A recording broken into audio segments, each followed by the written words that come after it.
歡迎嚟到故事茶座，我係 Max。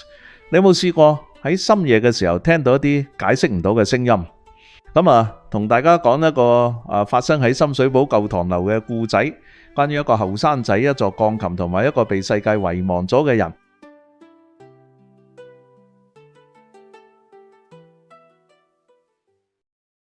阿樂今年32歲，係一個自由攝影師。為咗方便返工同慳錢，佢搬咗入深水埗呢棟有60年歷史嘅舊唐樓。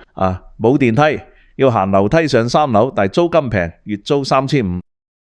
第一晚搬入嚟，阿樂拎住最後一箱嘢行上樓梯，唐樓好靜，只係聽到自己嘅腳步聲同老舊吊線嘅喳喳聲。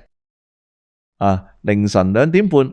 阿樂俾個聲音吵醒咗，佢掙扎住坐起身，以為係樓上嘅鄰居嘈，但係呢個聲唔係腳步聲，亦都唔係電視聲，係鋼琴聲。一首好老嘅歌嘅，佢細個嗰陣咧聽過阿婆彈過，係《月光曲》，琴聲好溫柔，但係喺深夜2點半嘅唐樓入面，溫柔嘅琴聲反而令人有種毛骨悚然嘅感覺。阿樂忍唔住行咗出門口。佢企喺走廊度，確認咗聲音係由4樓傳落嚟嘅。但係呢棟唐樓嘅4樓，佢搬入嚟嗰陣聽經紀講過，4樓 A 室係吉嘅。阿樂咧係上到4樓，走廊嘅燈咧全部壞咗，黑脫脫，唯獨係4樓 A 室嘅門罅底下滲出微弱嘅黃色燈光，鋼琴聲咧好清晰，係由呢度門後面傳出嚟嘅。佢想敲門，但係凌晨2點半敲一個吉單位嘅門，好似有啲荒謬。佢企咗一陣，又落翻樓。嗰晚呢，佢成晚都瞓唔着，腦海入面一直都係嗰首《月光曲》。第二日朝早，阿樂喺樓梯遇到長叔，長叔係住咗喺度40年嘅老街坊，對呢棟唐樓嘅每一戶都了如指掌。早晨啊，後生仔搬咗嚟啊！長叔笑得好親切。長叔呢，我想問下4樓 A 室呢係咪有人住噶？長叔嘅笑容突然凝固咗啦，佢望住阿樂嘅眼神變得好奇怪。4樓 A 室，咁你聽到啲咩嘢啦？你聽到鋼琴聲係唔係？長叔嘆咗一口氣，後生仔，你跟我上嚟，我行俾你睇。佢轉身行上樓梯，動作慢慢嘅。長叔帶阿樂上到4樓，日頭嘅走廊同凌晨完全唔同，有少少陽光由走廊盡頭嘅窗照入嚟。長叔企喺4樓 A 室門口冇敲門，而係由褲袋拎咗一條鎖匙出嚟。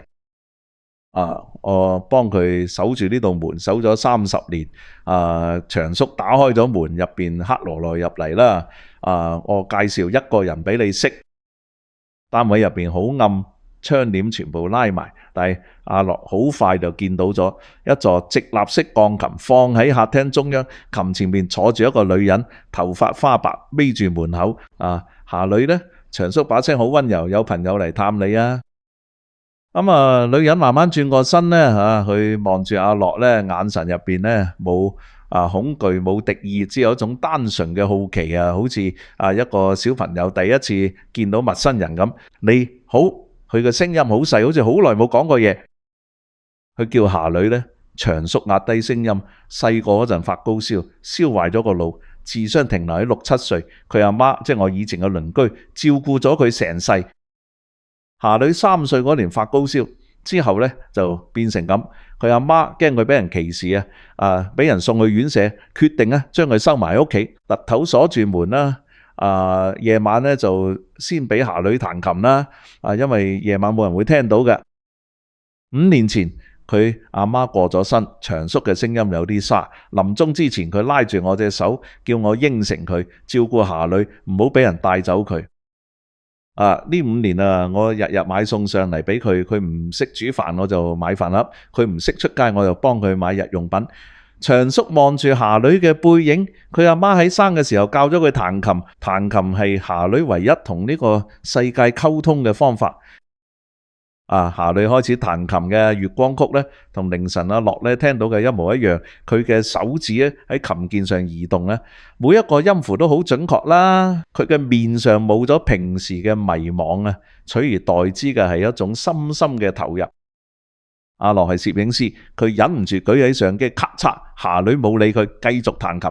喺阿樂嘅鏡頭入邊，佢睇到嘅唔係一個被世界遺忘嘅人，而係一個純粹嘅靈魂。離開4樓 A 室之後，阿樂同長叔企喺樓梯度。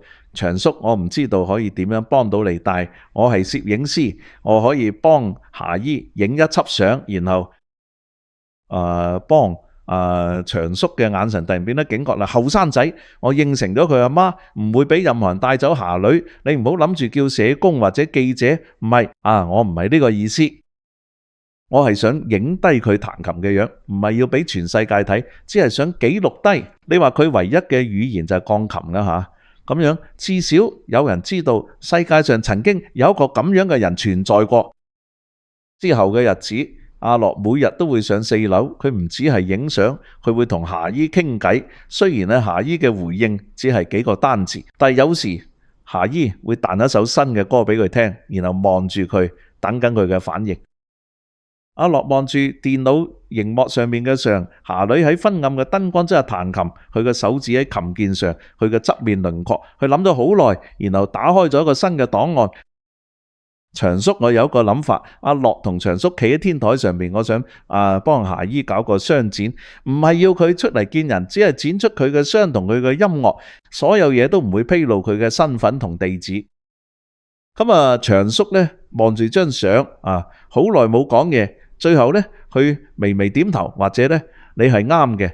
30年嚟，我一直淨係諗住點樣收埋佢，但係或者呢，有時候俾人睇到呢，都係一種保護。